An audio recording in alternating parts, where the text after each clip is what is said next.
Hemos estado hablando la clase pasada de los primeros proyectos de provincialización desde inicios del siglo XX.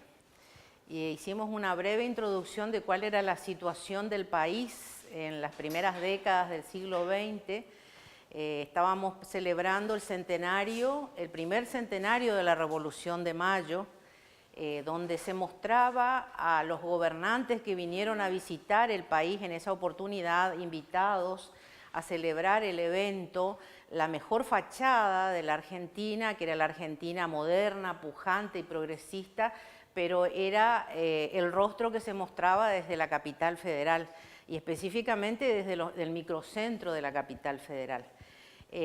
Contradictoriamente con eso había informes, como el famoso informe Vialet-Macé, que dejaban entrever el otro rostro de la Argentina que recibía masivamente población inmigrante, tanto las grandes oleadas que venían desde Europa como las grandes oleadas de la migración interna de las distintas provincias que concurrían a los grandes cordones urbanos, principalmente de la ciudad de Buenos Aires, los cordones urbanos de Córdoba y de Rosario, donde ya hacia 1910 nosotros contábamos, según este informe Vialet-Macé, con una inmensa masa de población en condiciones de pobreza extrema, donde había ollas populares cotidianamente, donde había un total de 150 huelgas con movilizaciones obreras ya en 1910 por año al menos. ¿Sí? La vida en los conventillos, el hacinamiento, hasta que la mayoría de las corrientes inmigratorias fueran destinadas a los distintos rincones del territorio nacional, eran situaciones verdaderamente acuciantes. Se ganaba uns 50 centavos el jornal de cada uno de los obreros urbanos, estamos hablando, no tenemos idea si el informe cubre la situación de los peones rurales, que no alcanzaba ni para comprar 1 kilo de azúcar y 3 kilos de papa, creo que era con lo que tenía que vivir generalmente una familia numerosa. Pero también esta era la Argentina que tenía por lo menos 25 millones de cabezas de ganado, exportaba gran parte de su riqueza, ¿sí? Contaba con los mejores, en este caso a principios del siglo ya empieza a contar con los mejores frigoríficos, era una de las países agroexportadores que mayor dinero aportó a las arcas del Imperio Británico. El 80% de la riqueza exportable de nuestro país iba a manos de Inglaterra y de la banca inglesa para pagar los famosos intereses de la deuda, de aquella deuda que ayer y en sus anteriores clases habrá explicado bien el profesor Tamis en Historia Social Argentina, que siempre nos queda la duda de cuál es la deuda legítima y la deuda ilegítima que debemos terminar de pagar alguna vez. Ese era más o menos el panorama, digamos, en la década del 10, ¿sí? En la década del 10 también empiezan a aparecer movimientos políticos que se desprenden de los movimientos políticos liberales y conservadores. Bueno, sí, como quiera. Y empiezan a aparecer, sobre todo, muchas manifestaciones políticas que aparecen con la primera generación de los hijos de inmigrantes, empiezan a tener activa participación política en la vida pública argentina. Muchos de ellos van a participar y van a ser abiertos integrantes de los movimientos obreros y precisamente van a ser los primeros en manifestar y en formar parte y organizar las primeras huelgas y los primeros enfrentamientos con las patronales de principio de siglo, y van a conformar la masa que va a presionar para que ciertos sectores conservadores, de ciertos sectores conservadores se desprendan partidos políticos considerados no tradicionales. Esa presión llevará a que durante la presidencia de Roque Sáenz Peña se promulgue o se sancione la ley del famoso voto secreto, universal, secreto y obligatorio. Por universal entendemos siempre el voto masculino, ¿sí? Hasta 1952 perdón, hasta 1947 el voto universal sería siempre masculino, basado por supuesto en aquellos hombres que estuvieran empadronados. Todavía a principios de siglo nosotros teníamos, los censos estaban basados en toda aquella inmensa población móvil que podía ser captada para ser censada. Entonces siempre tenemos un aproximado de cuánto era la población. A fines de la década del 10, de 1910 y principios del 20 ya contábamos con más de 7 millones de argentinos, ¿sí?, en todo el territorio nacional. ¿Qué pasaba con el famoso territorio de Misiones? Como ustedes saben, en la primera década el territorio de Misiones ya comienza a presentar los primeros, algunos diputados de la nación a partir del ascenso del irigoyenismo, del radicalismo irigoyenista. En 1916, gracias a la ley Saiz Peña que permite el acceso a esta nueva masa poblacional que venía exigiendo una nueva forma de hacer política social y laboral, accede el gobierno a la presidencia de la Nación por primera vez, el primer gran partido popular, o no sé si llamarlo el primer gran movimiento de masas, porque definitivamente el peronismo va a ser el mayor movimiento de masas del siglo XX, pero vamos a atribuirle al radicalismo el primer gran movimiento de masas a partir de 1916. Precisamente en la primera presidencia de Irigoyen empiezan a presentarse en la Cámara de Diputados, que era la encargada, los primeros proyectos de ley para provincializar los territorios nacionales. ¿Qué pasaba en el periodo de la década de Irigoyen, en el primer gobierno de Irigoyen? Sucedía que por la ley de territorios nacionales se decía que siempre que aquellos territorios que habían alcanzado más de 60.000 habitantes ya podían aspirar al estatus de provincia, ¿sí? Esa era una de las características, una de las condiciones. Misiones a fines de la década del 10 ya tenía más de 50.000 habitantes. A mediados de la década del 20 habíamos pasado largamente los 63.000 habitantes. Otra de los artículos que proponía la Ley de Territorios Nacionales era el derecho a que los territorios nacionales, en tanto no alcanzaran el estatus de provincia, tenían derecho a formar sus propias legislaturas de territorios.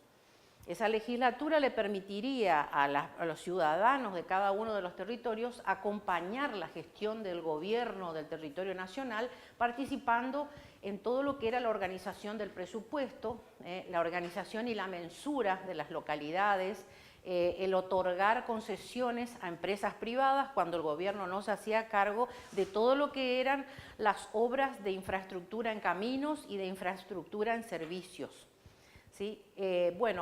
La ley de territorios no le reconoció a los territorios nacionales, entre los que se encontraban Misiones, ni el derecho a formar legislatura, y mucho menos, como ya sabemos, le reconoció hasta pasada 3 décadas después, hasta la década del 50, el derecho a acceder al estatus de provincia.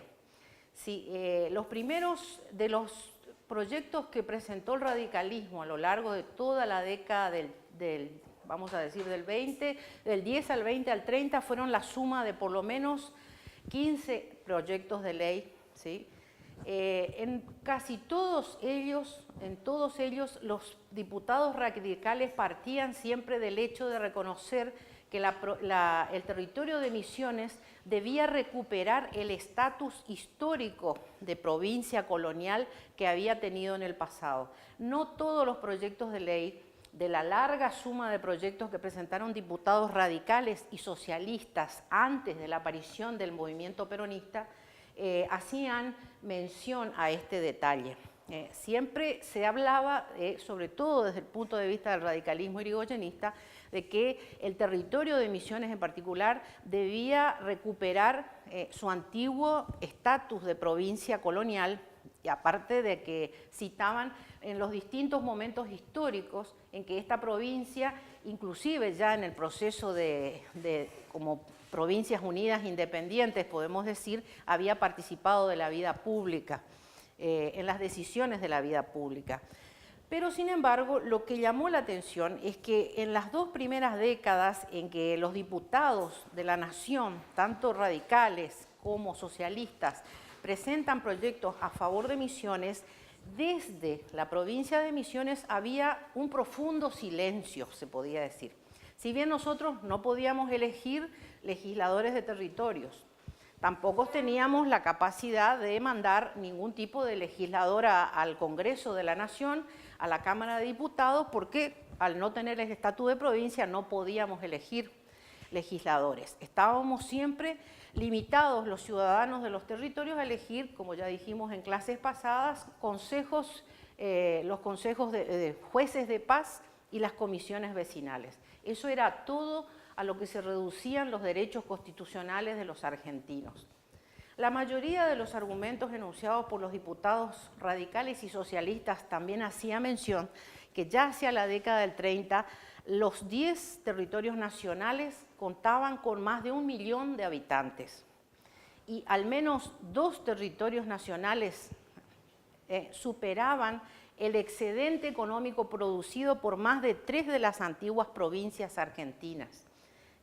Ese era uno de los permanentes reclamos de los diputados nacionales que reclamaban la provincialización de los territorios. Sí. ¿Tenés alguna opinión acerca de por qué no se daba la...? Puedo arriesgar una opinión. A mí me llama poderosamente la atención que la autora cita o deja entrever qué era lo que hacía que no se considerara elevar al rango de provincia al territorio de Misiones y los demás territorios desde la nación, tenía que ver probablemente con los intereses que tenían muchos de los sectores conservadores que estaban enquistados en la Cámara de Senadores y de Diputados de la Nación, que venían de los antiguos partidos tradicionales liberales y conservadores, que luchaban en este momento por los espacios con los nuevos diputados radicales y socialistas. Esos antiguos representantes de los partidos tradicionales eran muchos de ellos miembros de lo que llamaríamos los patriciados de las provincias del interior, como distingue Cabral, y las oligarquías relacionadas con las entidades financieras asentadas en el puerto de Buenos Aires. Ella deja entrever que no sucediera eso, es decir, que desde el Congreso de la Nación no pusieran mayor entusiasmo, no sería nada raro. Lo que llama la atención es cuando empieza, primero hay un silencio desde acá, desde los territorios, en conformar comisiones provincialistas. La primera gran oposición va a haber un contraproyecto en la que los correntinos, yo expliqué la clase pasada, los diputados correntinos, argumentan largamente por qué se le debía reintegrar los territorios de Misiones a la provincia de Corrientes. Ellos todavía estaban litigando y tenían evidentemente mucho peso en el Congreso, o al mismo tiempo apoyaban los intereses de estos otros sectores conservadores de por qué, por ejemplo, Misiones, que como decía Irigoyen, estaba en una situación estratégica, era económicamente muy rentable su producción y estaba geográficamente en un área muy estratégica. Por eso, entre todos los territorios que generalmente estaban en zonas de frontera y producían economía estratégica, sobre todo los de la Patagonia, muchos de nosotros estábamos en regiones estratégicas. Por eso también para los partidos que deseaban provincializar era, ¿cómo podemos decir?, urgente recuperar esa riqueza y ese control de la riqueza, como pasó en un principio con el gobierno de Roca, que trata de ordenar y organizar esos territorios y establecer que esa riqueza quede dentro del Estado Nacional. Ahora hacía falta una nueva etapa en la legislación nacional, que era convertirlos en provincia. ¿Por qué? Porque dentro de nuestros territorios había, como ustedes saben, un sinnúmero de grandes latifundios. En manos privadas, la amplia mayoría de esos latifundios. Muchos de ellos inclusive improductivos.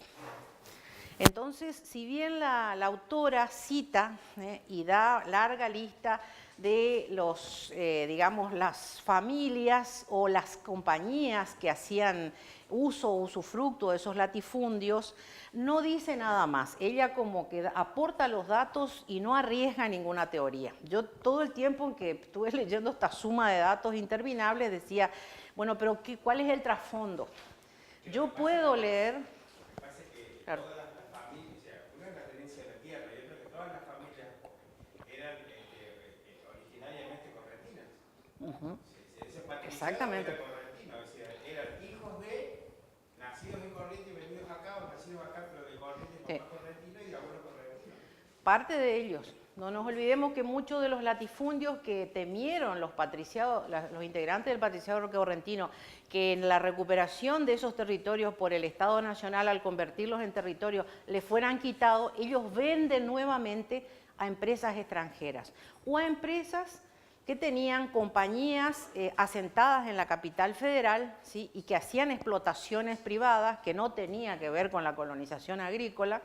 La mayoría de ellas productoras de madera y hierba, que era el gran excedente económico de nuestra provincia, pero muchos de esos latifundios que le fueron revendidos a empresas extranjeras o a grandes firmas de Buenos Aires, no todas de ellas estaban siendo explotadas.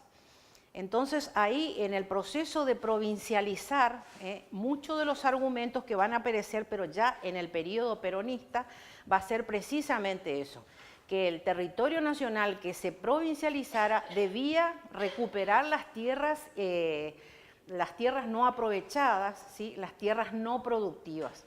Y eso podemos deducir, por eso digo, es una lectura que yo hago de la información que ella baja, porque no vi que ella arriesgara esa teoría, ¿sí?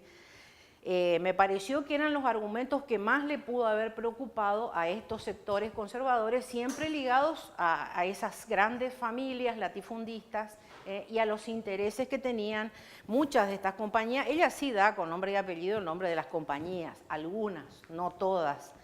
Pero curiosamente lo que sí surgió en la década del 20 en la provincia de Misiones, y a consecuencia de lo que estamos hablando, es una liga antiprovincialista. Y ahí empieza a dar nombres, la famosa, la anti. Lejos de salir una liga provincialista a fines de la década del 20, que a los diputados ya de la Nación les preocupaba el hecho de que desde acá no se apoyaran los proyectos de ley de la Nación, apareció una liga antiprovincialista. Y acá tenemos, curiosamente, sí, bueno, curiosamente, ahí sí aparecen algunos de los apellidos más destacados de ese entonces ligado a estas empresas, ¿sí? A muchas compañías que todavía hoy son apellidos que están emparentados, inclusive algunos de estos señores fueron peronistas de la primera hora, como ella misma los llama, basado en los testimonios de un, digamos, militante e historiador peronista, que es Freasa, que ella toma como referente. ¿Quiénes fueron los peronistas de la primera hora cuando se va formando el laborismo y luego el peronismo en Misiones? Curiosamente, en la Comisión Antiprovincialista aparecen algunos de esos apellidos. Dice, la Liga Antiprovincialista, por ahí voy a leer algunos ítems porque son como muy largos los temas, surgida de una asamblea de miembros de las principales actividades del territorio que decían agrupar en su seno al 90% de la población de Misiones en condiciones de discernir. ¿Qué quiere decir esto? Que esta liga consideraba que el territorio aún no se hallaba preparado, y los integrantes del territorio, los habitantes, preparados ni política, ni cultural, ni económicamente, preparados para asumir las responsabilidades que la vida cívica de una provincia exigía. Ellos mismos hablan de que hay las 4/5 partes de esta provincia en realidad están despobladas, dicen ellos. Por ahí es curioso como ellos llaman la atención sobre algo que realmente al Estado Nacional ya le empezaba a hacer ruido también, por lo menos a los nuevos movimientos políticos como el radicalismo y el socialismo, que era lo que reclamaban, que se recuperaran esos latifundios no productivos. Y consideran que si en ese momento, estábamos hablando de la década del 30, inicio de la década del 30, se provincializara, se iba a incurrir más en una situación caótica en la provincia, ya que no había una población preparada para participar de la vida cívica, como no sea, dice, las exiguas manifestaciones de civismo que hacen algunos pobladores al elegir a sus jueces de pago, a sus concejales. Entonces, este grupo de familias principales o de algunos apellidos interesantes, yo por ahí no sé si viene al caso de leer algunos, yo anoté algunos porque a mí me llamaban la atención, por ahí a lo mejor ustedes leen el libro y encuentran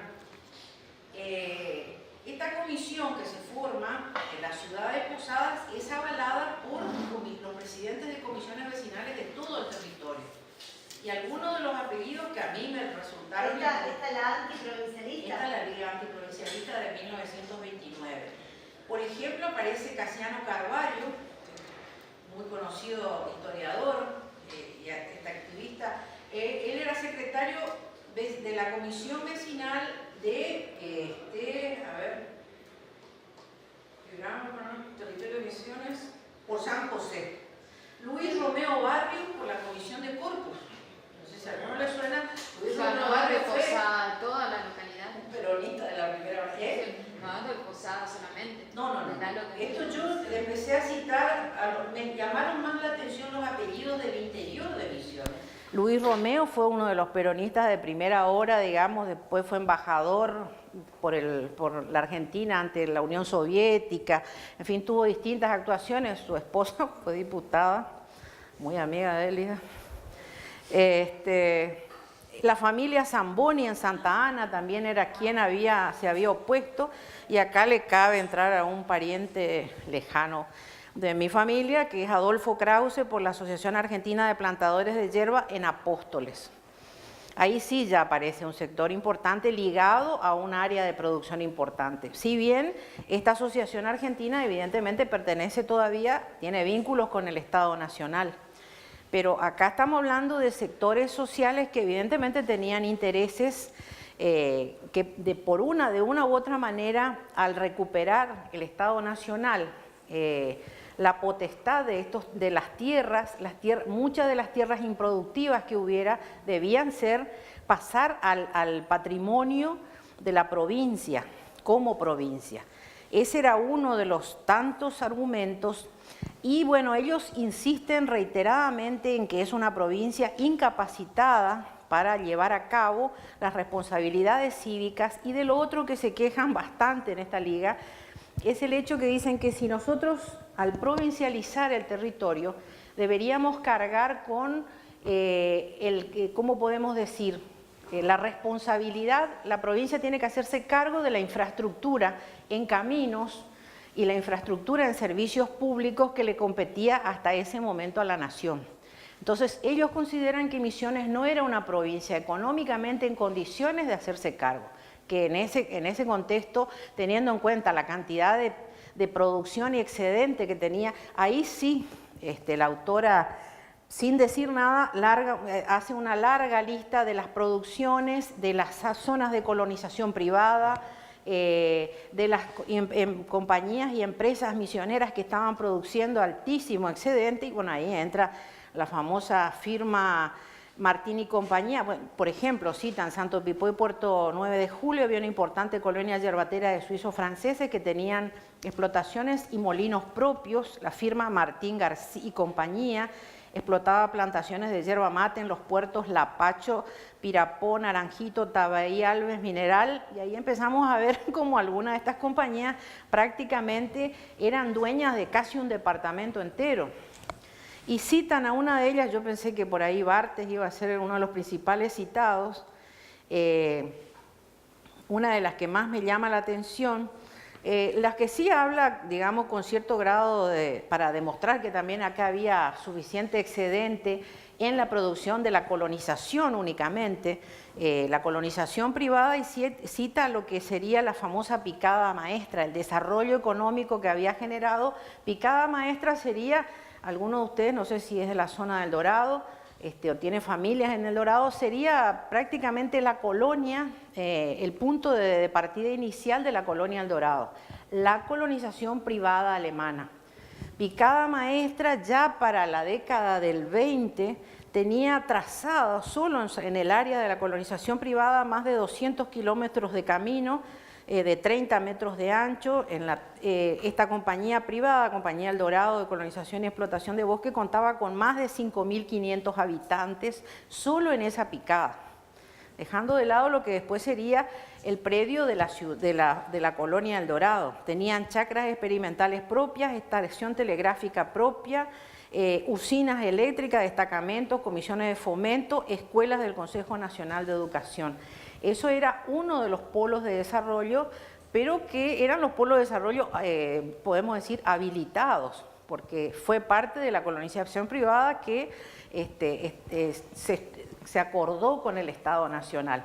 Pero era una larga lista para explicar, digamos, que en realidad Misiones tenía suficiente excedente, si fuera solo por la cuestión económica, de sostener el peso, o la carga de hacerse responsable de llevar adelante la infraestructura necesaria. De todos modos, ninguna de las provincias de este periodo, como argumentaban los diputados radicales y socialistas, las que ya eran provincias, estaban abandonadas del Estado Nacional por el simple hecho de ser provincias. Hay de todos modos, responsabilidades del Estado Nacional en crear escuelas, por ejemplo, están las escuelas nacionales y las escuelas provinciales. Hay distintos servicios que presta el Estado Nacional a todas y cada una de las provincias de este periodo, ¿sí? Más allá de que era, ya estábamos en el periodo radical, ya estaba dejando de ser un país puramente conservador.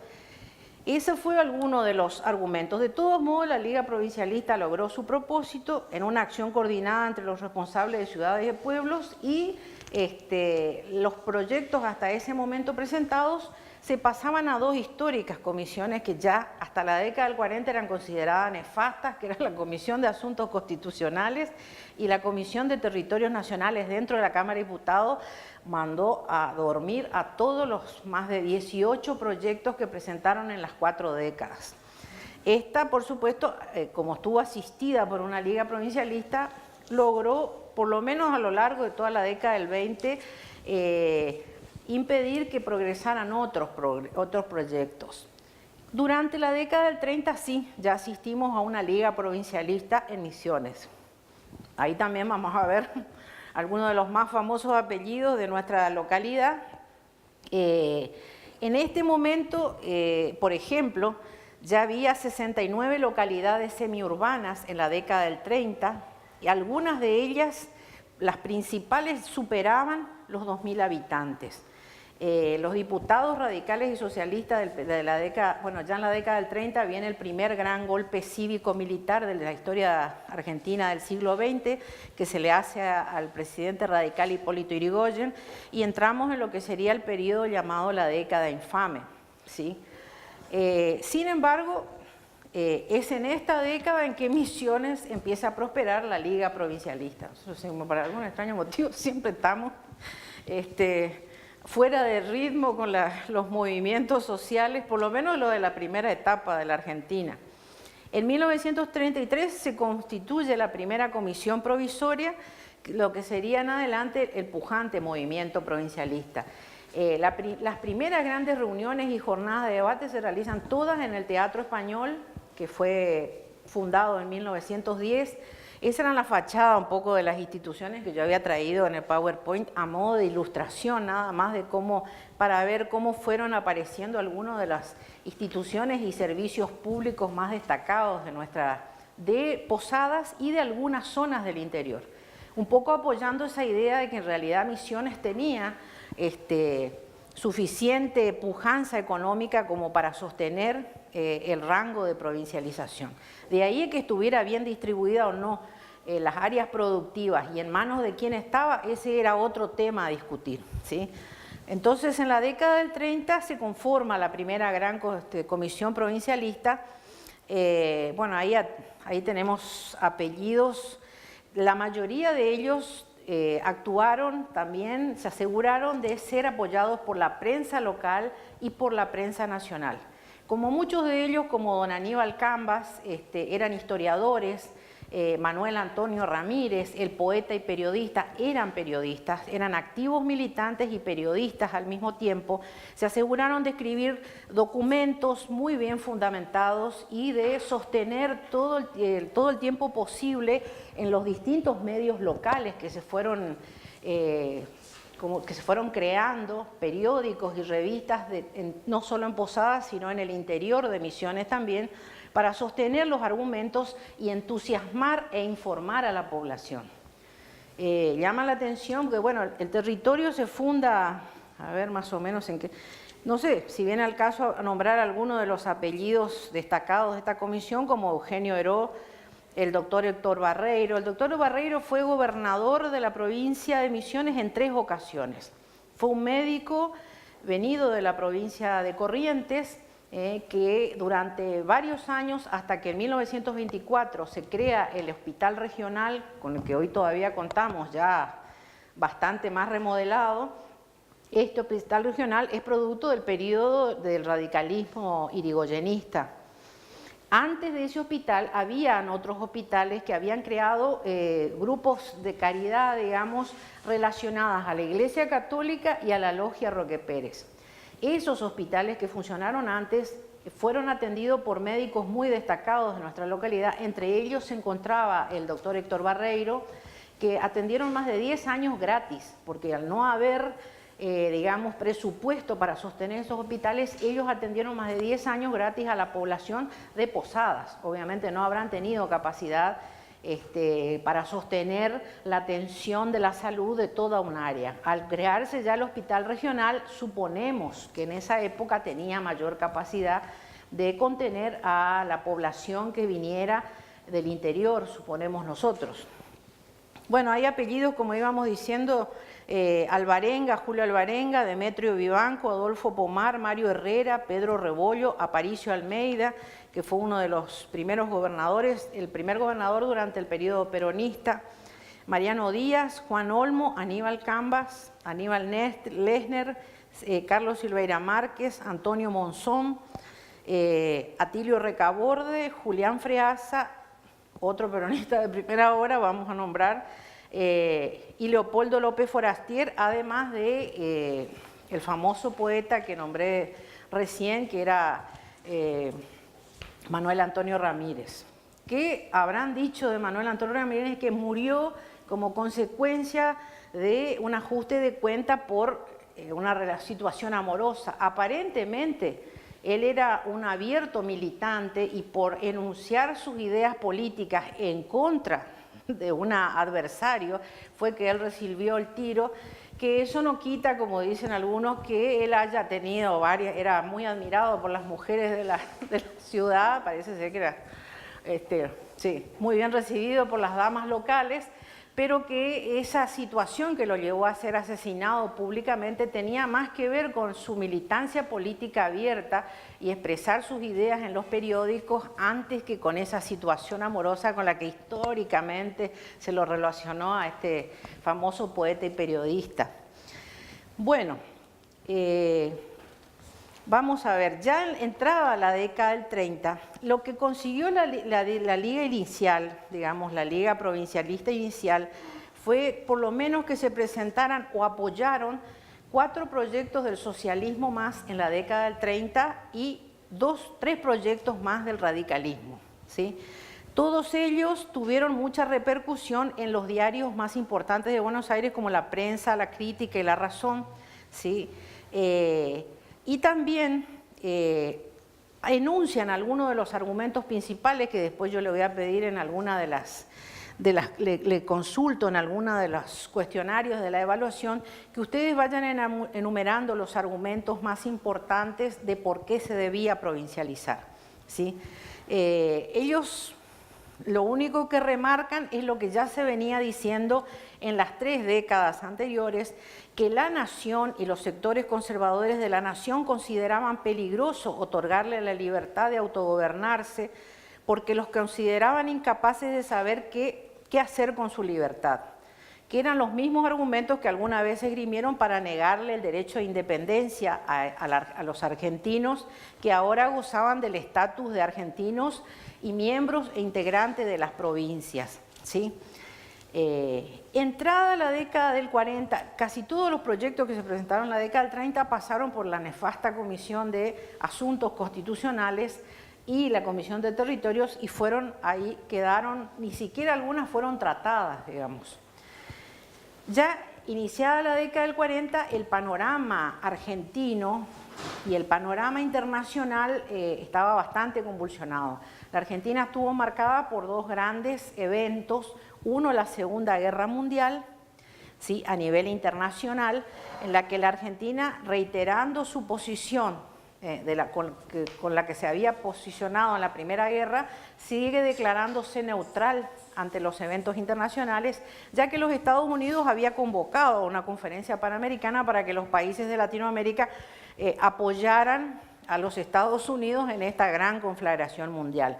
Argentina no participa, se declara neutral, dice que eso va a ser uno de los motivos, de los tantos motivos que encontraron los Estados Unidos después para confrontar permanente y sistemáticamente con el modelo peronista. ¿Sí? Si bien en esta primera etapa todavía el peronismo estaba por subir, digamos, en los inicios del 40.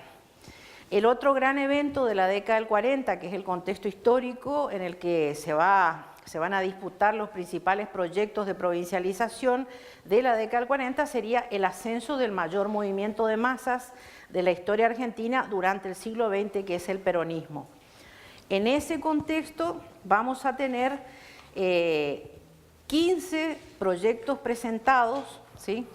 De los 13 que habían presentado, se sumaba a los 13 proyectos que habían presentado entre los socialistas y los radicales en las 3 décadas anteriores. En la década del 40 vamos a contar con 15 proyectos, ¿sí? En la primera,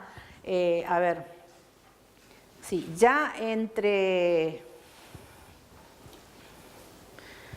los gobernadores, uno de los principales argumentos otra vez sostenido, en este caso por todavía diputados socialistas y radicales, serían explicar que los territorios como Misiones contaban ya con 24.800 habitantes enrolados. Otro de los argumentos en contra era que en esta especie de caos que generaban las poblaciones móviles no había suficiente cantidad de personas debidamente censadas. Una de las primeras gestiones del gobernador Barreiro durante los gobiernos radicales fue organizar todo lo que era el sistema de enrolamiento, de cédulas y de identificación de personas y organizar los formularios de inmigración. Entonces, a partir de los datos que se tomaban en la aduana o en cualquiera de estas organizaciones, se podía censar más fácilmente a la población. Ya para el 1939, Misiones contaba con 24.800 enrolados en condiciones aptas para votar. Acá empiezan a aparecer, bueno, algunos diputados, aparte de los radicales. Uno de los radicales que me llamó la atención por el nombre fue el diputado radical Juan J. Cook. Yo supongo que tendrá parentesco con uno de los grandes militantes del peronismo, un crítico feroz del peronismo, ideólogo más interesante que tuvo el peronismo, un poco padre de lo que ayer estaba explicando el profesor Tamis. Fue uno de los grandes pensadores del peronismo desde adentro y pensar las contradicciones del peronismo, y fue uno de los que adhirió mucho a todo lo que eran los movimientos de izquierda y los movimientos de guerrillas dentro del peronismo, que fue John William Cook.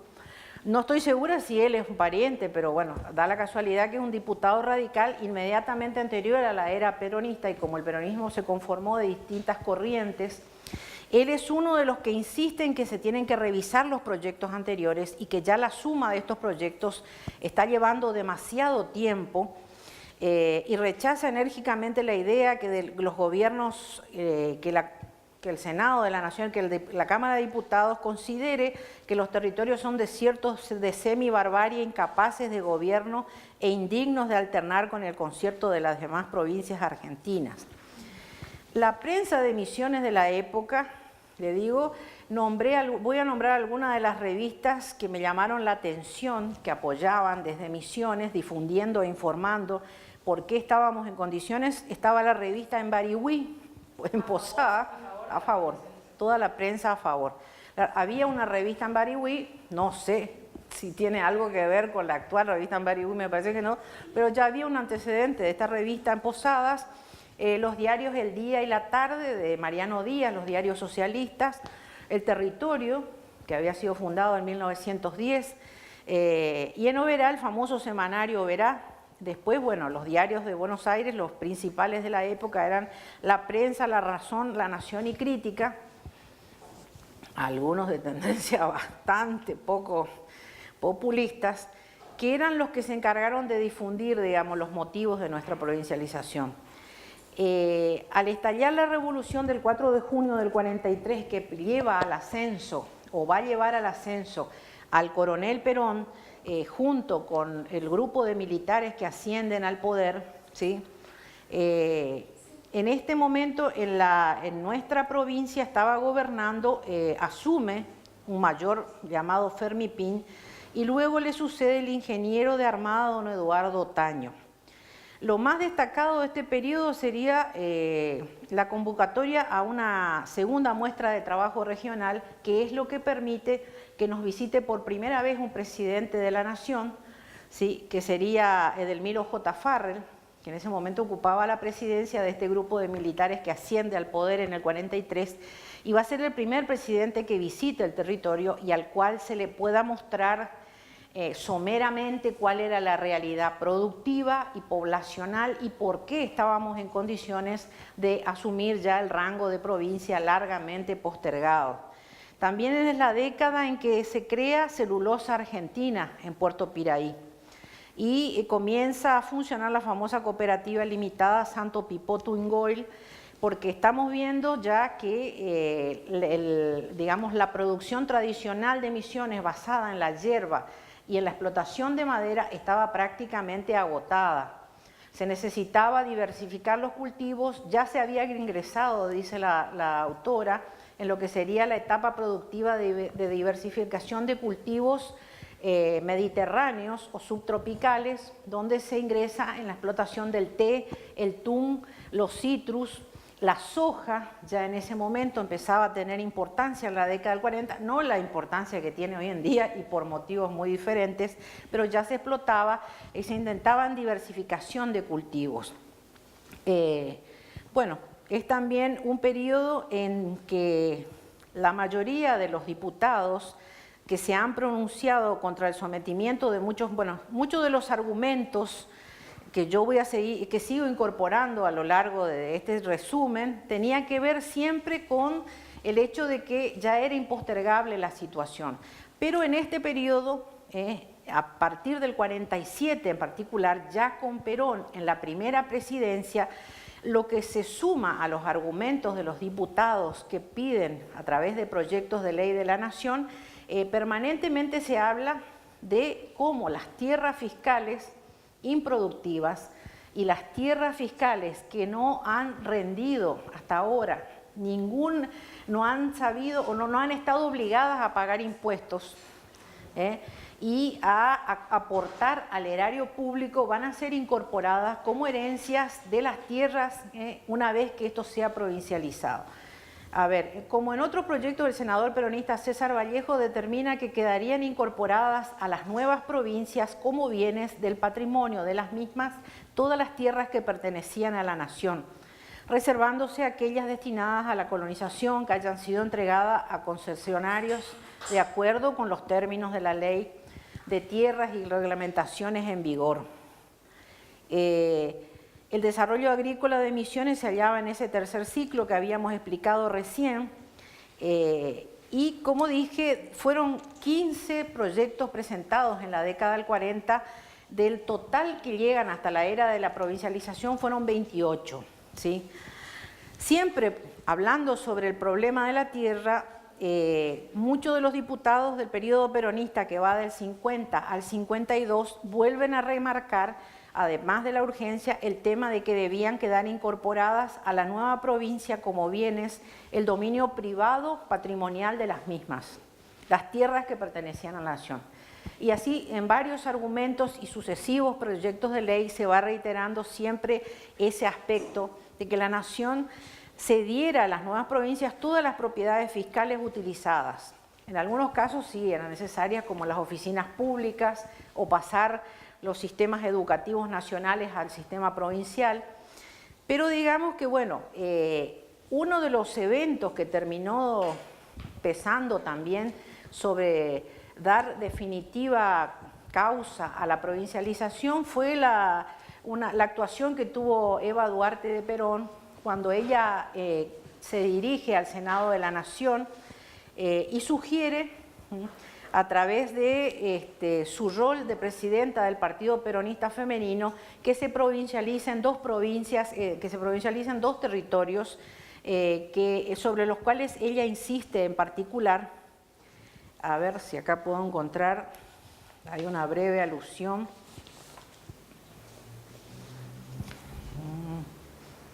No estoy encontrando. Digamos que ella se le permitía las atribuciones a la esposa del presidente de hacer sugerencias al Congreso de la Nación, y a través de la sugerencia de ella se dio pronta resolución a convertir de territorios nacionales en provincia. Una de ellas fue La Pampa y la otra Río Negro. Lamentablemente no encuentro acá la famosa reseña en la que hablan. Inmediatamente a eso, en los 2 últimos años del gobierno de Perón, como decíamos, los diputados peronistas se abocaron a ejercer mayor presión sobre el Congreso de la Nación, que a diferencia de cómo estaban distribuidos los escaños durante el gobierno radical de Hipólito Yrigoyen, el peronismo se aseguró por lo menos la mayoría en algunos sectores de la legislatura nacional. Entonces, el peso que tenía el peronismo a la hora de que se les promulgaran las leyes era muy diferente de la presentación de leyes que hizo Hipólito Yrigoyen, de las cuales no solo era la Comisión de Asuntos Constitucionales la que mandaba a dormir los proyectos, sino que era prácticamente todo el gran sector conservador del Senado de la Nación en contra de cualquiera de las promulgaciones de políticas sociales y laborales del periodo de Yrigoyen. Así todo consiguió algunos logros históricos, pese a nunca haber alcanzado la mayoría, la que sí se aseguró el peronismo en la década del 40. Bueno, concluimos con que el proyecto fue finalmente debatido, obtuvo la sanción correspondiente, fue presentado por el general Perón en su carácter de presidente de la Nación, y el 1 de diciembre de 1953, quienes aprobaron y apoyaron, digamos, la moción del presidente, y acá nombra algunos diputados también conocidos en nuestra región como Elena Fernícola, Alberto Rocamora, Esther Fadul, Dante Loguercio, Celina Rodríguez y Pedro San Martín, fueron los principales diputados que apoyaron esta sanción. Fue sancionada el 10 de diciembre la Ley de Provincialización de Misiones y promulgada 12 días después. Del análisis del debate de la citada ley se concluye que oficialistas y opositores, dice aquí, no sé a cuáles opositores se referiría, probablemente radicales y socialistas, todos coincidieron en que ya el país no podía seguir teniendo dos estatus de ciudadano. A esta altura del siglo eran más de 2 millones de habitantes los que sumaban los 10 territorios nacionales. Y como en varias clases anteriores vine reiterando, los excedentes económicos de por lo menos solo 2 territorios nacionales duplicaba las producciones o los excedentes económicos que producían hasta 3 o 4 provincias del noroeste argentino, ¿sí? Entonces es ahí cuando se toma la decisión de subir a Misiones, digamos, o devolverle el estatus histórico. La historiadora, la autora, dice que siempre, ella remarca mucho el hecho de que el argumento de los radicales siempre, de los diputados radicales, fue mucho más claro con respecto a la restitución histórica de nuestro territorio a el estatus de la antigua provincia colonial. Sin embargo, al concluir Perón, cuando se dirige a la nación y él concluye, el mensaje dice: el pueblo misionero trabajó con tesón y firmeza para la recuperación de su antiguo estado. Me parece que al decir eso está reconociendo un estado preexistente al del territorio nacional. No ahondó en el tema, dice, por lo que la provincialización de Misiones es un triunfo del pueblo misionero y a él se lo dedico con toda mi admiración. Y así comienza la nueva etapa de la provincialización de este territorio. Tampoco. Perón cuando quería era muy escueto.